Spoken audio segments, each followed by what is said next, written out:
Welcome, everybody. Welcome. We have a new face on screen, and I'm excited to have her. But you know what? Before we get started, Connie, are you looking forward to tonight's episode? You know what? I was quite nervous about it, but I'm actually really, really excited because it's such an important topic that we have to be comfortable in talking about. So, yes, absolutely very excited tonight. And I also remember when you shared on LinkedIn today, you said, it ain't 50 Shades of Grey, people. Okay, this is a very sophisticated conversation that we all need to have. And you know what? You just got to stay tuned because we'll be right back right after this quick intro.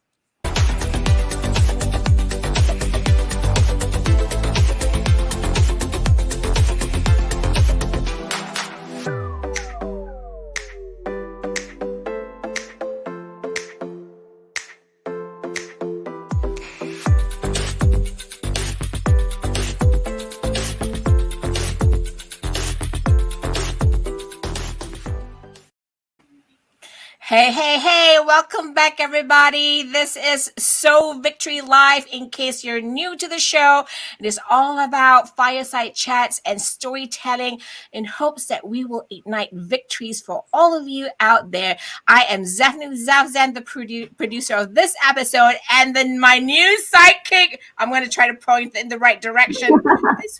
This way. Connie K. Santos, all the way from Canada. Hi, everyone. Whoop. You may have seen her around, but today we got her committed to the show. Welcome, everybody. So, in case everybody, you don't know what the episode topic is, we have a guest and she says, this is how you should write the title, Angel Johnstone. How exactly does one become a sex goddess recruiter? Oops. People, this ain't 50 Shades of Grey. So, Connie, I'm going to let you take over from here because I know you're going to introduce our guest. Absolutely. And it's a pleasure to introduce our special guest, Angel Johnstone. She is an erotic author and sexuality and confidence coach for women. So ladies, pay attention today. It's really important. Her brand of female-centric, exotica, and her group coaching work help women by tapping into their most unutilized power source. You know what that is, ladies? It's desire. It is her belief that women lead best when they can own their full power, and part of that power is their sexuality. Angel writes short stories and teaches classes on pleasure, intimate connections, money mindset, and feminine confidence, both in and out of the bedroom. So, without further ado, are we ready? Yes, we are. Let's welcome Angel Johnstone. Whoop. Don't you love that hair? Hey, everybody, if you're here, say hello in the comments so that we can say hello to you right back. We want Angel to know that she's welcome on this show and she's going to have a great session.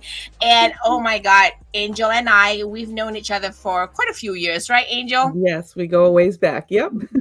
Yes. I love, how sometimes in our circle of connection, I don't know about you, Connie, like we feel like sometimes like we're missing, missing touch and we need to keep in touch again. But somehow it's the right time and it just arrives in the right space and Angel's here. So I'm really excited. So am I, Angel. Like we just met yesterday, actually, for the very first time. And I had to confess that I was questioning what did I volunteer myself into this conversation about? But after we spoke, I felt so much more confident that, you know what, this is a topic that's really important. And we would love for you to actually share your story and your experiences of how you got to where you are today. So we're going to pass it over to you. We will actually have Angel share her pictures because y'all know, right, this show, all our guests shares 10 pictures. Each picture will have a 1-minute time frame on it, and let's see what comes up from this. Get those questions ready, and I just want to say a quick hello to Rukshana, who's actually watching with us. Hi, Rukshana, good to see you. So here we go, and the stage is yours, Angel. Okay. Well, here I am, just out. Just new in the world and already a little bit like, what is going on? Plus, I was sporting a mohawk, so the blue hair is nothing. I started off, I started off with a mohawk, so, and a little confused. So, you know, hey, that's. I think we all come out a little confused, and I'm sure my parents didn't think that I was going to become a sex goddess recruiter when they took this picture, but you know, they had something to do with it too. We'll talk about that as we go along. I love this picture of me actually because it really does kind of sum up how I look at the world sometimes and go, what is happening around here? Why are people so the way they are? And so I think that helped get me into this field too, to help people see that there's another way to do things. I think, you know, everyone has a wacky baby picture. And I figured, well, you know, when you said, give me 10 pictures of your backstory, I was like, okay, well, we'll go all the way back. Now, this one I particularly love. This was, you know, back in my dancing days. And as we all have a gorky, like middle school picture, this is probably the one that I would point to in my Throwback Thursday on Facebook, you know, like, hey, here's what it looks like when you're, you know, 11, 12 years old. You're doing dance. They put you in these crazy costumes, have you pose in these strange moves. And then this is now it. This is the picture from now until eternity. And but I remember being very interested in dance when I was younger, but also not a conformist. I did not want to wear a pink leotard, and I actually quit dancing when my dancing studio required us to switch to pink for the leotard instead of black. I was like, nope, I'm done. I don't like pink that much. So that's I guess I'm just not a conformist. You just can't tell me what to do. So this reminds me of when I was little and said no to something.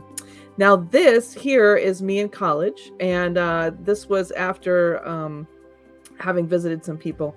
And at the time, I had become the president of the LGBTQ association on campus, and I was advocating for basically human rights, and also advocating for ROTC to change its don't ask, don't tell policy, and actually the government to do that.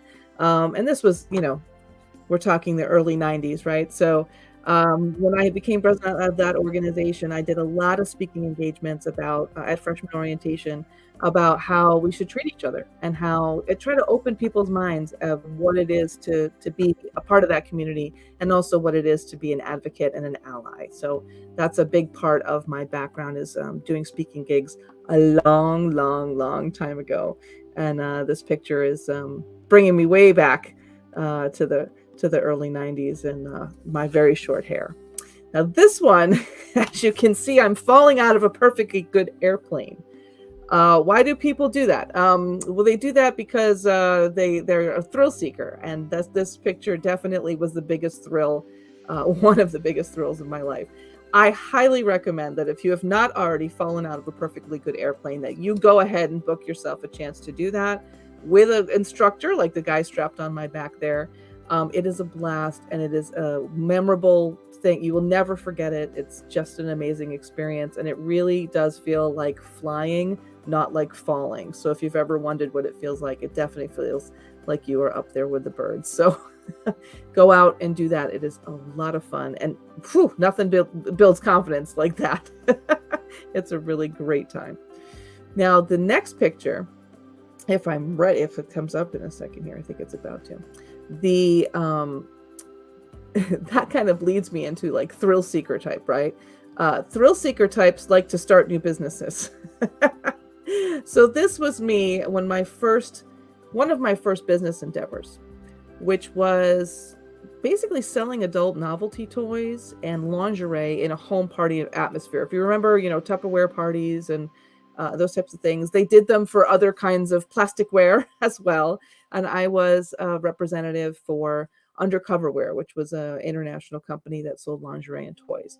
And I had loved this business with all of my heart. Zeph, I think that's probably where you and I had met, as I was doing a lot of business networking at the time and learning a whole bunch about what it was to be a business owner.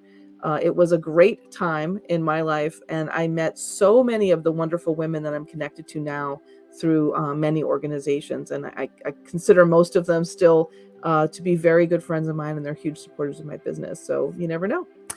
Well, eventually 10 years in, I decided maybe I should have that baby everyone's told me I should go have, right? And I was 39 when I got pregnant. This is a picture of me about a year into post-pregnancy. I If you look closely at my eyes there, they will look a little bit like, "Oh my god, get me out of here."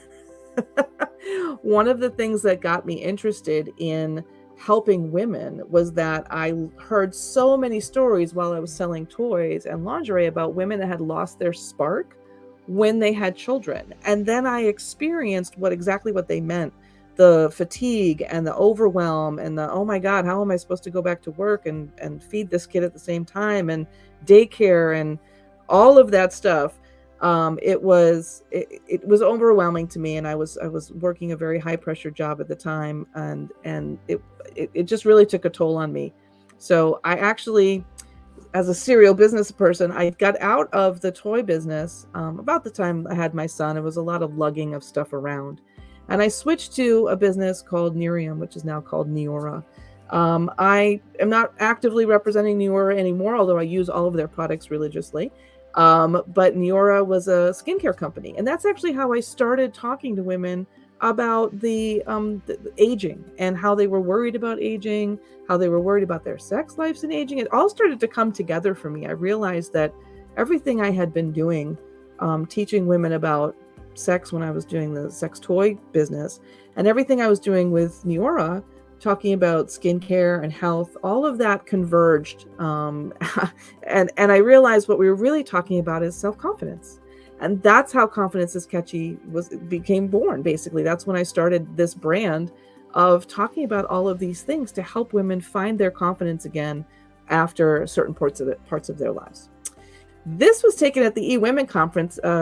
Zeph knows all about eWomen. eWomen is a wonderful organization, and I was able to get on stage and present myself as a speaker. I had this picture taken as a future brag, right? I put this up on my board and said, someday I'm going to be speaking. Someday I'm going to be doing speaking events, and I'm going to be talking to women about how they can increase their confidence. And all of that has come true. One of the things I love to teach my clients is to think about what you want to be and then be prepared to be that. And confidence comes from an understanding of who you are. And if at your core, you know you're a person that's supposed to be teaching and speaking and educating people, then you have to own that. And that's what I did in taking this picture. And it's a picture that brings me back to a moment where I said, what is possible for me? And that was possible. This is this is a great picture. This picture is from 2019. I had joined a group of women, 900 women to be exact, who went to New York City and trained with Regina Thomasschauer. She's also known as Mama Gina, and she teaches women's empowerment, sexuality, and basically is a coach for a large community of women that wanted to explore their sexuality in a safe environment. And this group of 900 women, it was so empowering. I felt like I had just finally found the people I was meant to be with. People that weren't afraid to talk about sex, that weren't afraid to say, hey, I want this to be an integral part of my life, and I want it to be a positive experience, and to really embrace that.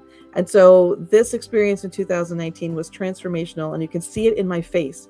That picture is literally pure joy. I was dancing with these women. We had gone out in New York City after our conference, and we had gone out dancing. I think this was taken at like 1 a.m. So yeah, that's a great picture. And this one here is me teaching my clients on a Zoom call just within the last year. In 2020, obviously with the pandemic, we were all stuck at home. And so I started doing a lot of coaching online, and we started doing basically free book clubs. I was like, hey, do you want to read Think and Grow Rich? Hey, do you want to read Tapping into Wealth? Hey, do you want to read this thing over here? And so we'd start these book clubs with women that I knew, and this just took off. And so my coaching business is really built around educating people about sex, money, and the intersection of those things, and how they both lead back to confidence, and having confidence to speak up for yourself, to ask for what you need and what you want, to really give energy to your desires, and also to be able to communicate that to other people, because there's nothing that comes to us alone. We need other people. And so that's what that picture's about. Wow. I know it's a lot to Like, pack into 10 pictures, but there it is. That's me. It's such a skill set to have too, right? So I'm gonna put Connie out there.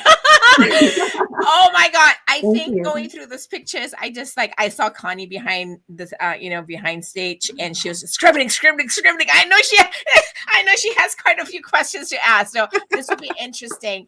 I'm gonna let Connie take us off because I know this is gonna be really, really. Again, this is a conversation for all of you folks who are just probably tuning in. You're wondering, like, what are they talking about? What, like, just what? Okay. Yeah. This episode 12 with our guest, Angel Johnstone. The title, Angel said, let's do this. Angel Johnstone, how exactly does one become a sex goddess recruiter? All right.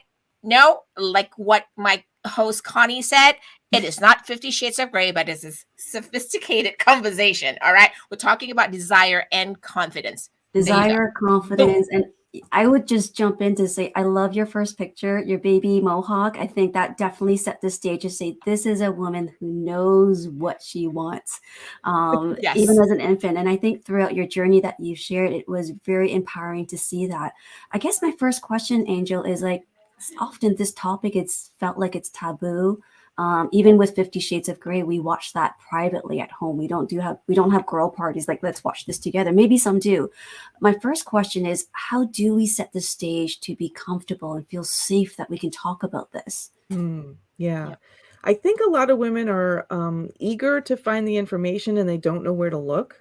There's not a lot of opportunity for women anymore. I mean, at least outside of the home party environment that I was providing when I had my undercover wear business, I don't see a lot of opportunity for women to get together unless it's kind of like in a, hey, girls' night out, let's go get some wine, and then we complain about our boyfriends or our men or our partners, and then all the details come out, right? And that's not really the best opportunity to really make change in your life. That's kind of event session, right? And we all need that. That's fine. If you need to vent, girlfriends are the best. But if you really want to change something, we need a safe container, a safe place to go and talk about what's not working and what is working, and be able to figure out, like, well, what could this look like if I put some energy into it? And I think that's the biggest thing, is to create safe spaces for women to have these conversations that are non-judgmental and where women Yep. support each other and don't cut each other down for whatever their desires are. I think those are two big things. And I would So have to agree. say, raising my hands to Zeph and Soul Victory for actually hosting this session, because this is a safe space right now. So if you're here with us, please feel free to pop in any questions that you might have, and we're happy to help share that with Angel to help and answer those wonderful questions that you might have as well. My next question, Angel, we talked about this a little bit yesterday. So there's, throughout growing up, from being a baby to you being the president of the LGBT and being a voice and advocate to, being a mom, and then the different stages, like, how do you navigate where you should be, or where you feel like, you mentioned your mom stage, and often our bodies are changing. We're breastfeeding. Like, I have to openly admit that I felt like I was a cow. I'm like, my child was on me constantly, and I didn't feel sexy anymore. I'm like, honey, this baby is on me. Please don't touch me. And then your body's changing. How do you find confidence at those stages to say, oh my God, this is real. Like, I used to feel sexy, now I don't. Like, how do we find our sexy back? Yeah. Justin Timberlake needs to come on. That's the big question, right? How do you get your It's like, sexy how back? do I get a sexy back, right? See, I'm always singing all these words people are saying on screen because, hey, I'm the entertainer here. Anyways, go ahead, Angel. I think we have, so as women, right? I think we change, our bodies change most dramatically multiple times in comparison to men. Puberty is like, oh my God, nobody told me about this stuff, right? And then we get to our mid-20s and our mid-30s, and we're doing good. We're like, we got in a groove, and then we get we get in that groove, and they're like, oh, hey, let's have some kids, and everything falls apart, right? Because we're not prepared for that. Our body, it's a huge toll on our bodies. Yeah. Not just during the pregnancy for most of us, but also after. Like you said, breastfeeding is literally sucking the life out of you. It's giving life to another body. It's giving, that's what we're doing. So we have to give ourselves grace, first of all, that this is not meant to be It's a beautiful experience and also a horrifying one from many perspectives. Like it's gorgeous and wonderful and emotionally fulfilling, and also these two dichotomies are together. And also it takes a lot out of us, both physically, mentally, emotionally. So it's okay Absolutely. to sometimes step back and say, you know what, not every piece of this is comfortable. Not every part of motherhood is fantastic. Some of it is really, really, really hard and really takes a toll on our bodies. And so we have to give ourselves some grace. And we also need to stop cutting each other down. I see a lot of people, mothers in particular, out there saying you should do this and you should do that. And everyone has an opinion on how you should raise your kids. And we need to start believing in Yep. our own way of doing that and our own. Yep. So again, confidence is the central issue here. We need to know what's right for us and be able to voice that and hold our boundaries when other people are telling us how to mother and how to be a woman after childbirth. So those are two things. Connie, I'm going to put what Shauna said. Shauna says, that's a great question, Connie. And I agree, because these are important questions that we're asking. And it's, it is, I know for many of us, it may be a little bit taboo because we don't have the right people to talk to or with, right? So to guide the conversation. And that's why, we have this kind of topics and conversations in the show, because that's how, wide we want our conversations to go. I do have a question for you, Angel, because it's something that I'm kind of relating to right now. And you mentioned this in earlier, and you kind of touched a little bit, but I'm like, I might just ask that question because we are talking about desire. We are talking about confidence. It is all tied in. You briefly touched on aging, right? And lately I've been feeling a lot of that, right? And I talk about behind the stage just now. I was showing everybody my silver hair, and I said I could be the Malaysian storm, because people say, oh, you could be, look at a bright side, you could be the Malaysian storm. I'm like, okay, I'm going to take that and run with it.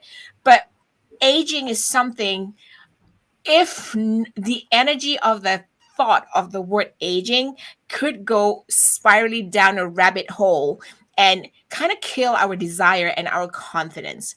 What's your take and outlook on that when you have clients who come to you and go like, I don't know, man, I don't know, I'm kind of aging right now, I don't think things are worth it, blah blah blah blah blah, right?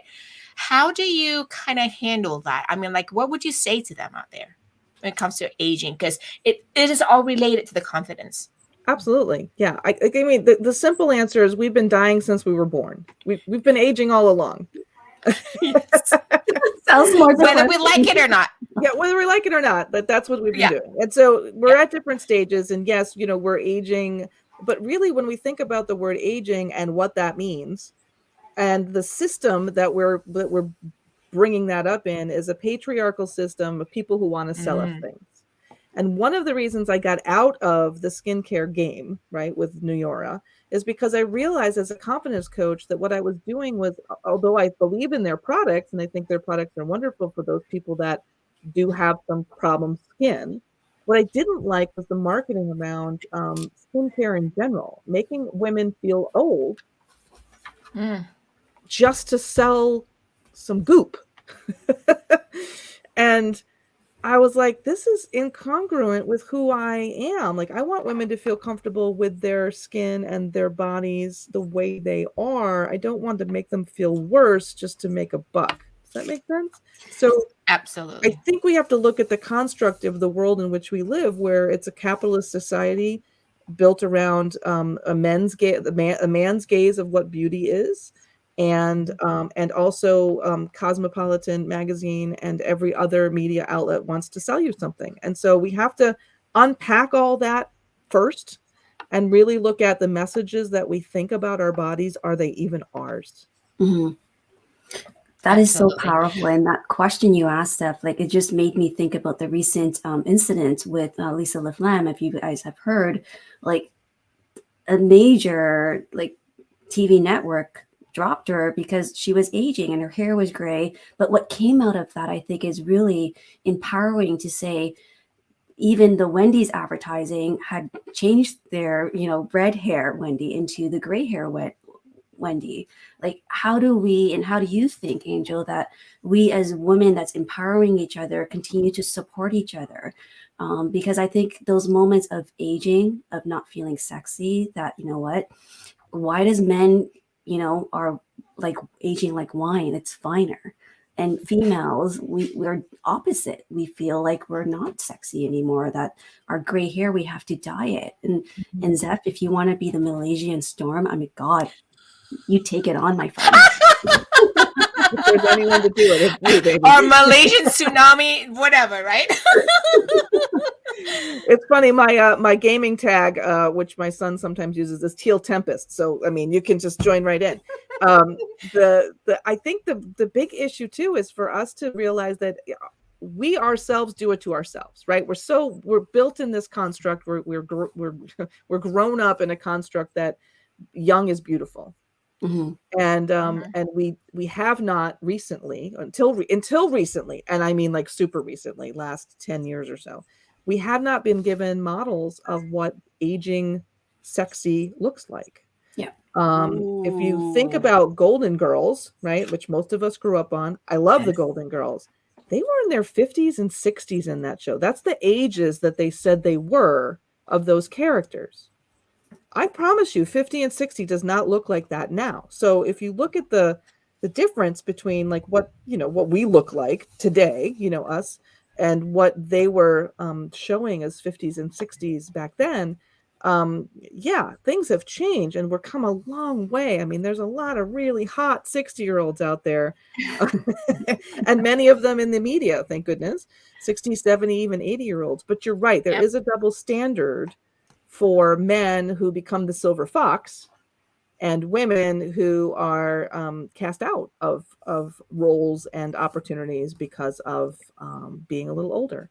And Jamie Lee Curtis speaks about that, actually.